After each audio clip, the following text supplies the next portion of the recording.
जय हिंद everyone, welcome back to my channel. My name is Major आशीष।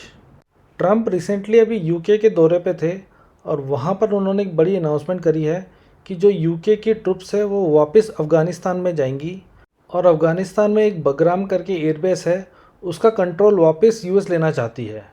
क्या है बगराम एयरबेस और क्यों यूएस दोबारा उसका कंट्रोल लेना चाहती है, चलिए जानते हैं इस वीडियो में। 2 जुलाई 2021 का वो महीना याद होगा जब यूएस की फोर्सेस अफ़गानिस्तान के एयर बेसेस और अदर लोकेशन से वेकेट कर रही थी और ठीक एक महीने बाद तालिबान ने जो बगराम एयरबेस था उसको टेक ओवर कर लिया और उसका कंट्रोल अपने हाथ में ले लिया। तालिबान ने सिर्फ बगराम एयरबेस का ही कंट्रोल नहीं किया, पूरे अफ़गानिस्तान का ही टेक ओवर कर लिया और कंट्रोल पे ले लिया। आपको एक और चीज़ मैं बताना चाहता हूँ कि अगर आप अफ़गानिस्तान की हिस्ट्री भी देखोगे तो उसमें आप ये पाओगे कि अफ़गानिस्तान एक ऐसा कंट्री है जिसको काफ़ी लोगों ने ट्राई किया कैप्चर करने का या कंट्रोल लेने का, बट इवेंचुअली अफ़गानिस्तान को कोई भी इंसान ना कैप्चर कर पाया है ना उसका कंट्रोल ले पाया है। चाहे आप सोवियत यूनियन की बात करें या फिर यूएस की बात करें, जिन्होंने ऑलमोस्ट 20 ईयर्स अफ़गानिस्तान में काट के गए। अब बगराम एयरबेस की बात करें, बगराम एयरबेस जो है वो काबुल के बड़े क्लोज़ है, जो कि ऑलमोस्ट 60 किलोमीटर्स है।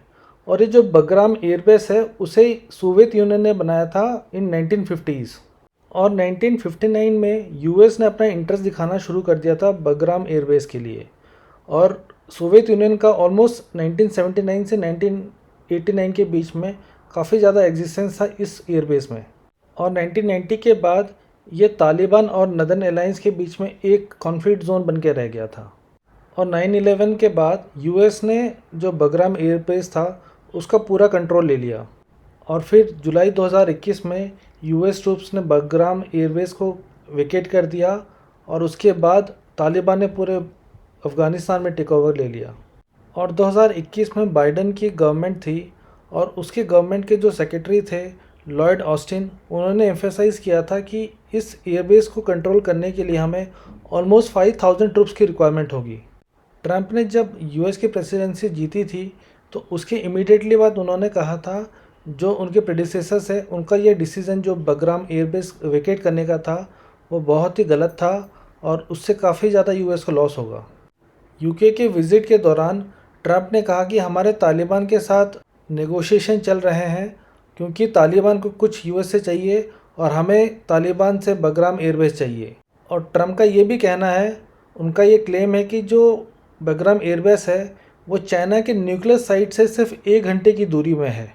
जब यूएस बगराम एयरबेस छोड़ के गई थी तो वहाँ पर ऑलमोस्ट 40,000 मिलिट्री व्हीकल्स, 3 लाख से ज़्यादा वेपन्स और 42,000 नाइट विजन डिवाइसेज छोड़ के गई थी, जिनकी कॉस्ट ऑलमोस्ट 7.2 बिलियन डॉलर्स थी।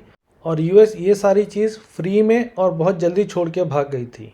बगराम एयरबेस जो है वो स्ट्रैटेजिकली भी बहुत इंपॉर्टेंट है यूएस के लिए, क्योंकि ये one of the biggest military airbase है इन द वर्ल्ड और ये इतना स्ट्रॉन्ग है कि इसमें ऑलमोस्ट 5 किलोमीटर्स तक का एक रनवे है और इसमें यूएस बॉम्बर्स और यूएस के जो बड़े बड़े कार्गोस है वो भी लैंड कर सकते हैं।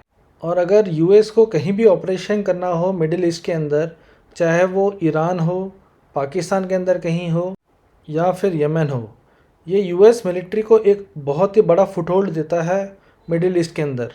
एंड यहाँ पर यूएस ने ऑलमोस्ट 20 ईयर्स के आसपास इस पूरे प्रोविंस में ऑपरेशंस किए हैं, जो कि एक एडेड एडवांटेज है उनको फर्दर ऑपरेशंस इस एरिया में करने के लिए। ट्रम्प का कहना ये भी था कि जो बगराम एयरबेस है उससे चाइना के ऊपर नज़र रखने में भी काफ़ी ज़्यादा मदद मिलेगी। और साथ ही साथ ट्रम्प पुतिन से काफ़ी ज़्यादा नाखुश थे। उन्होंने कहा कि पुतिन ने मुझे काफ़ी ज़्यादा लेट डाउन किया है।